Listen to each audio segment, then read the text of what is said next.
Well, welcome back. With us now from United Board is Janie Durrell. And among other things, you chair the Architectural Control and Standards Committee, right? Yes. Good to have you here today. Thank you. Nice to be here. It's great to have you here. So first of all, why don't you give us an overview of the committee? Maybe people aren't familiar with it. We could have folks watching that haven't lived here too long. But this is a very important committee, so tell us about that. Well, we're a brand new committee. We had our first meeting about 2 weeks ago, and we are part of the Maintenance Construction Committee. Right. And it's a new concept for United, and what we're trying to do is give a little bit quicker, faster service to our members and work with them a little bit on a closer togetherness. And we will be taking a tour, going out and looking at all of the projects that need to come through our committee. And if I'm correct, this was sort of pieced out from the M&C committee because it involves a lot.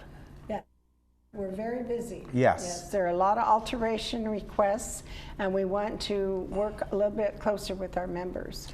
Tell us about the alteration requests, how important it is, and what you've listed here, for example, requests for non-standard alterations, modifications, or alterations that have generated neighbor objections. So there is a process for when people want to do something. So tell us about the proper way to do it.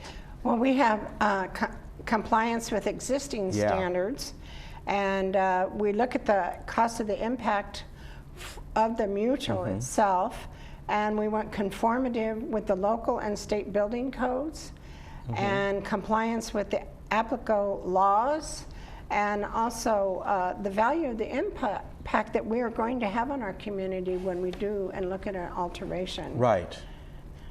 And all those are very, very important.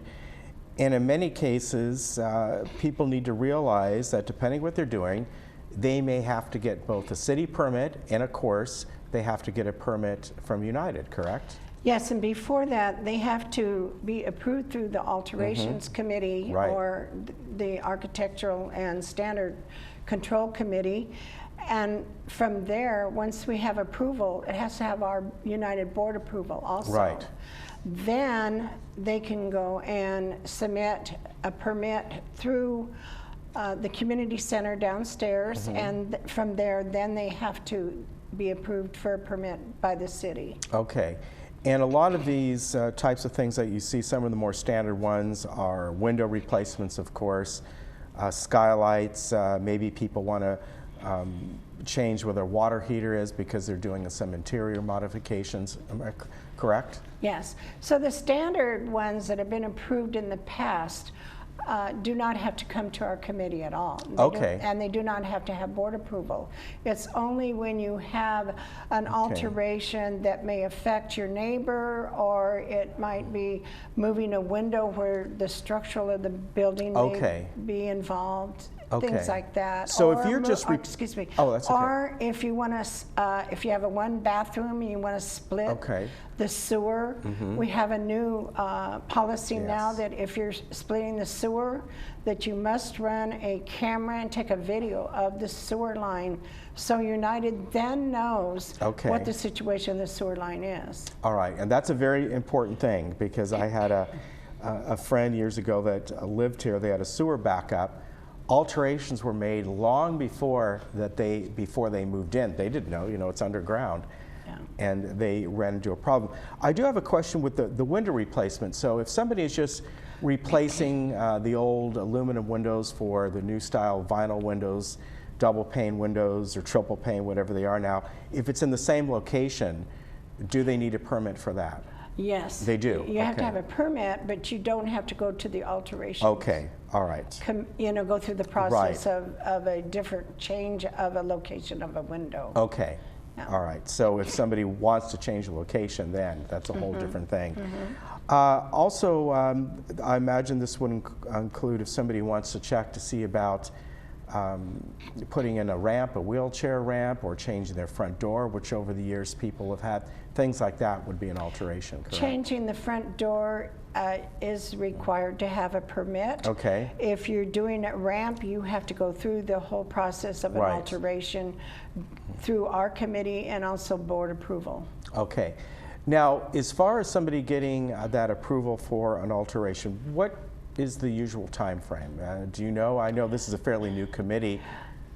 It's difficult at this time because Okay. we're really lacking staff, so the process takes a little bit longer. Okay. As far as our committee, once we receive the information from staff, and there again, we're pretty short in some areas that have to do with maintenance construction, we put it through pretty quickly, but we only meet once a month. Right. And then from the approval of our committee, then like I said before, it has to be approved by the board. Right. So therefore, it seems for some people they might expect from that alteration process, give themselves, it sounds like maybe 2 to 3 months lead that's time correct. at least, right? Yes, yeah. that's That may correct. shorten at one time, but at this point, people should kind of expect that. Yes. Yeah, yes. and then if something's really kind of different, it could take even longer.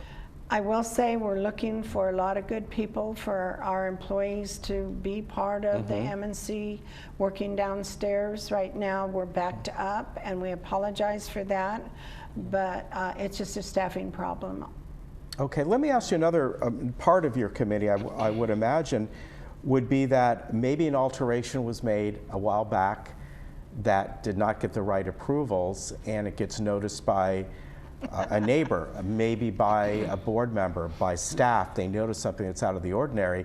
That comes to you folks too, am I right? Yes, it does, and it's the responsibility of the member, the owner at the time. So what happens, they have to change those alterations to code for our approval in the city. There's an example that we ran across where someone did not get a permit, started building a room, Oh, a wow. legal room as far as on a patio, never had permission, no permits, and it was closed down, and the person just left it. And so the new owner is going to have to be responsible for the completion of that. and Okay. getting all the permits necessary. Wow, so that's something to make note of. And also, the proper way that if somebody made an alteration, when they sell their home, that needs to be, let's face it, they're supposed to tell the realtor's supposed to tell the people moving in, and all parties should find out, is this correct? Did this have the proper paperwork? Am I right? Property Services sends out an inspector and Okay. checks the records. So when the unit is in escrow, all of that Okay. is researched and noted, and if it's not approved with any kind of a permit that will be required at the time, and the new owner, new member, then has to approve the alterations, and they're responsible. Okay, that's a good point to make. When is your next meeting of this committee? Is it once a month or every other It's month? once a month, and Okay. I'm sorry, I don't have Okay. that date with me right now. That's fine. We'll look into that. We always announce the meetings as they come up. So, Yeah. anything else you'd like to add for today? Yeah, I just wanted to say that the city enforces the building codes, Right. and United enforces the architectural standards. Okay, that's a good point. That's our committee. All right, very good. Good to see you. Okay, thank Thank you you. very much. We appreciate it. And we'll have you on back, I'm sure, again. You guys are terrible. All right, we'll be right back. Thank you.